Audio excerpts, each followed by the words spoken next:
Hey guys, welcome back. It's raining outside, so I thought maybe it's a good time to do a quick product review. Today I want to talk about the Fox Proframe Full Face helmet. So I have been using this helmet for the last 8 or 9 months, and generally it has been in good products and a good experience, but there are a few shortcomings that I like to point out. So what we will do is we go into a few of the characteristics and aspects of the helmets. I'll give you a star rating of each of them, and then we do a quick review at the end. So as I said, I bought this helmet about 9 months ago, and the Fox Proframe is a very popular full face helmet. In terms of price, it's not the cheapest for the full face enduro helmets, that is. It's around the 350 and 400 Australian dollars. There are definitely cheaper options out there, but yeah, because of its popularity, that's probably one of the reasons why I went with the Fox Proframe as well. Alright, let's have a look at the Fox website to see what they say about the helmet. So what they obviously pointing out right in the beginning is it is the lightest and most breathable full face helmet that Fox has created. It comes in a few sizes. I got the medium size, and the helmet is designed for all mountain riders and enduro races. And that's obviously the reasons why I bought the helmet as well. It is a lightweight helmet, and you can wear it for a couple of hours without becoming overly uncomfortable. So it's not a bad helmet for that reason. Be mindful though, it's not a downhill certified helmet, so it's not as strong and not as heavy as well as a downhill helmet. They also calling out that's 15 intake and 9 exhaust vents. So yeah, breathability seems to be okay. I can only compare it to another helmet I used, the Bell 3R, and that one is definitely warmer, so it does the job quite well. So the weight of the helmet is 750 grams. A little bit disappointed that it was only 25 grams lighter than my Bell helmet. I expected that new generation helmets were a little bit lighter than that, but in any case it's definitely not too heavy. The MIPS, well, the MIPS technology, as they refer to it, it's not real technology, it's just a plastic sheet in the inside of the helmet. I'm not sure if it's overrated, but definitely overpriced for what it is. Alright, let's discuss the design. I think in general it looks obviously is a nice looking helmet. One thing is that the visor is fixed, you can't move it, and some reviews that I saw of people complaining that you actually can't put your goggles proper on the helmet.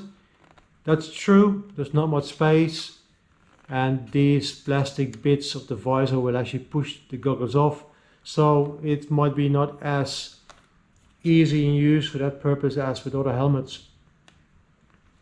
But the ear vents are definitely well placed, and I definitely feel that air flows through the helmet. But one point of critique that I have, the first months that I used it, it was very squeaking inside. I think it is the MIP system, not 100% sure, but I always had a squeaky sound while using it. It seems to have gone away, so I don't have that problem at this point, but it took some time and it was very annoying. Alright, so the next item is the fit. Now, it's a very simplistic design, and the fit of this helmet for me it's not as good as I was hoping it would be. So I got the medium size helmet, and all my other 2 helmets are medium size. For instance, the Bell is between the 55 and 59 centimeters, which is almost the same as the Fox. I do believe that I may have bought this one size too big. Maybe I should have gone with the small one. I'm not so sure. But the problem with the helmet is I feel the fit on the side of the helmet is not good. There is some play. Now this helmet comes with adjustable pads. So there are 3 pads that you can replace, and it comes with 3 different sizes. So these are the thicker ones. I had them in the beginning, but it made it really hard to put the helmet on and take it off. So I opted for the medium size. Apart from these pads, the only other way to adjust it is the chin strap, which is okay, but it doesn't give me a good enough fit. And if I compare that to my old bell, it has, although figly, it has these adjustments at the back of the head, and it does make the helmet fit really nicely. But obviously this design is very common with the enduro helmets and with downhill helmets as well. They generally only give you the chin strap, but personally I would prefer something else, the back of the head maybe as well. Now the other thing to call out, and that's more a comfort aspect, is this pad here on the front of the head is way too small and it moves. So when you put the helmet on, chances are you're pushing this up with your head, and it exposes the sharp edge of the MIPS plastic, which then can cut in your forehead. Specifically, if you don't have hair like me, you're going to feel it. So it's a bit disappointing that that pad is not wider, at least 3 sizes bigger, and it should stick as well right in the middle, because that's where you move it with your head when you put it on. So in my experience, I find the fit quite poor, and for that reason I give it a 3-star rating for the fit. So value for money. Well, as I mentioned before, this helmet costs between 350 and 400 Australian dollars. There are definitely a few good deals out there at the moment. However, there are also quite a number of helmets for lower prices out there that are of a similar design and similar quality. So it's worthwhile shopping around, and if you have the possibility to fit a few on, because they all have a slightly different feel and fit. And for that reason, because there is quite some competition out there, I give it a 4-star rating for value for money. In terms of the construction of the helmet, there's little I can say about that. It's very similar in design and construction as most other full face helmets in this category. Its strength and durability, I have not tested it, fortunately.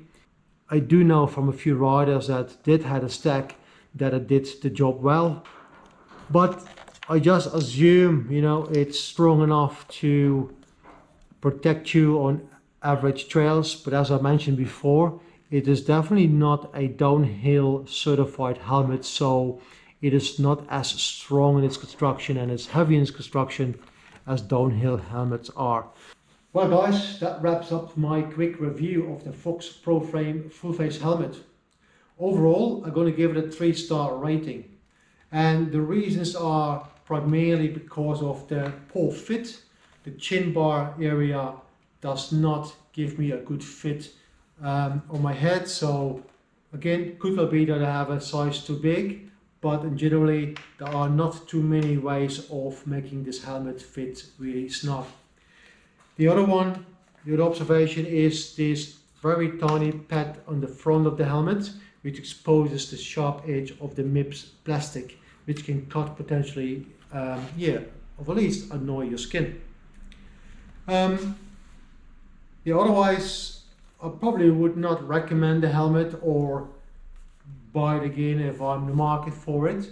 Listen, it does its job, it's not a bad helmet at all, but just a few things that really annoyed me from the beginning. And that's why I'm still riding so every now and then with my Bell helmet as well, because I do like the fit of that helmet. Well guys, here you go, 3-star rating. I hope you enjoyed the video and I'll see you next time. Ciao.